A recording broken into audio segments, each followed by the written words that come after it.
Assalamualaikum and good day to Sir Saiful.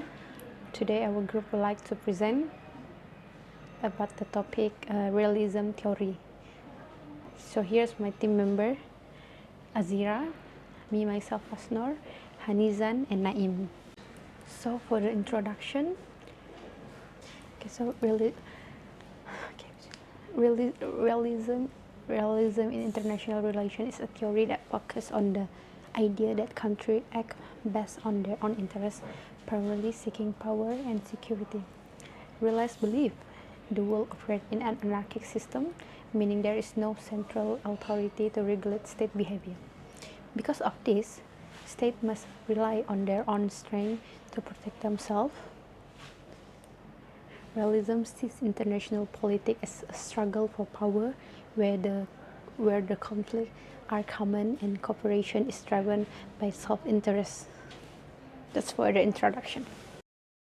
Okay, next I will present the main point of realism. Firstly is a pessimistic view of human nature. As realism frequently draw on example from the past, there is a great deal of emphasis on the idea that humans are essential held hostage to repetitive pattern of behavior determined by their nature, centered to that estimation is the view that human beings are egoistic and desire power. And next, anarchy in the international system. All states are constrained by existing in an international archaic system. This is the structure. Second, any course of action they pursue is based on their relative power when measured against other states. So what's offer a version of realism that recommend that there is exam the character of the international system for answer rather than delve into flaw in human nature. Okay, the third one is survival as the ultimate goal.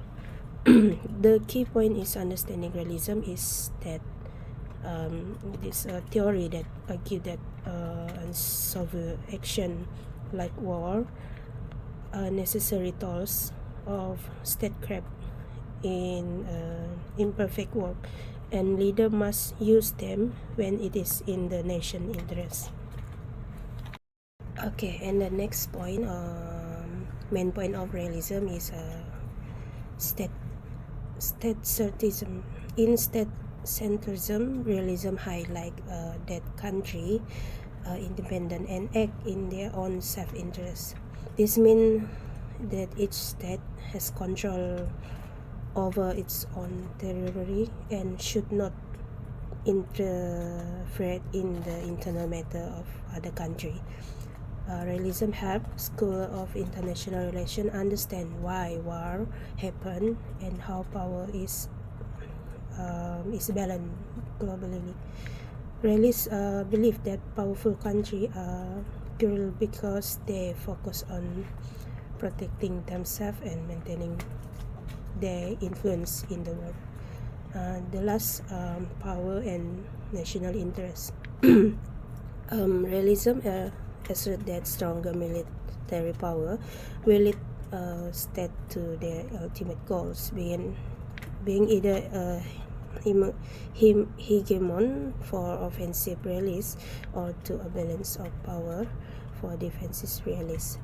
In his 1988 article, Anarchy and the Limits of Cooperation, Joseph Giorgio wrote for realist international anarchy for foster competition and conflict among states and inhibits their willingness to cooperate even when they share common interests. Thank you. Analysis of the theory.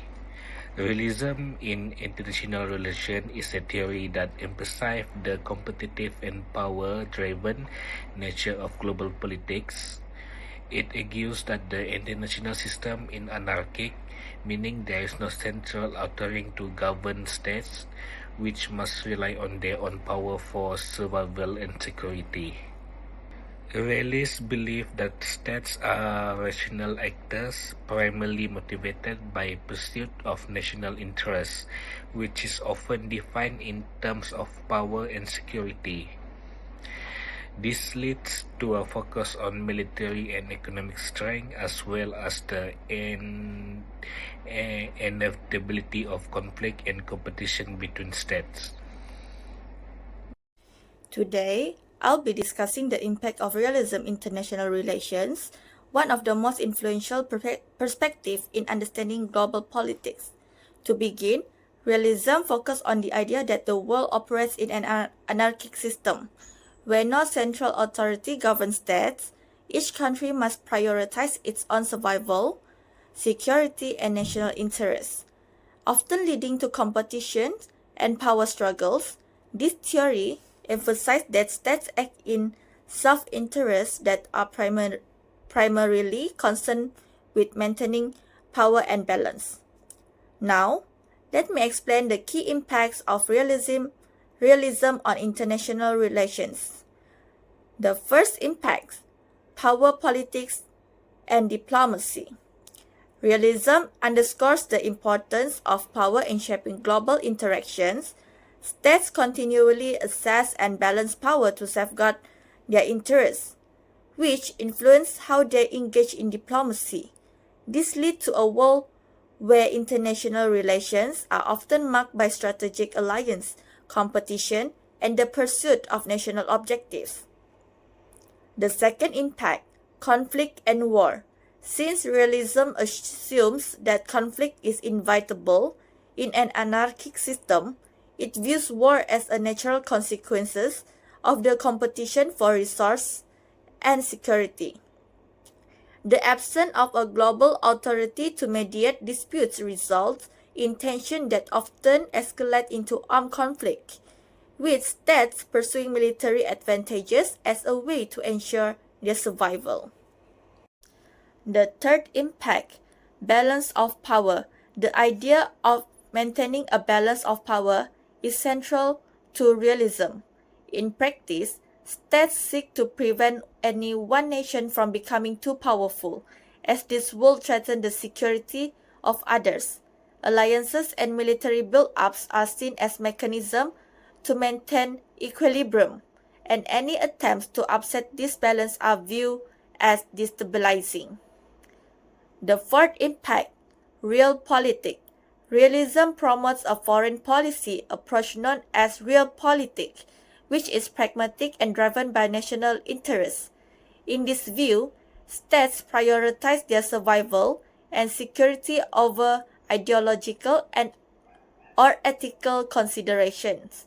Foreign policies, therefore, tend to focus on strategic alliances, military strength, and pragmatic diplomacy rather than values or international norms. The last one: limited role of international institutions. Realism views international organizations like the United Nations are tools that reflect the power structures of the most influential states. Realists argue that these institutions do not significantly alter the behavior of states unless the major powers are aligned, and that international law and norms are secondary to the pursuit of national interests. In summary, realism shapes international relations by emphasizing power, competition, and national interests. It highlights the inevitable conflicts and alliances that arise as countries navigate an uncertain global system. Understanding realism helps us analyze why states behave as they do and provides insight into the challenges of achieving peace and cooperation in a competitive world. Thank you. Next, for the summary, realism is a theory that focuses on the enduring pattern of interaction between states in a world without a central political authority. Often described as an anarchic system, in this system, states must prioritize their own security and power.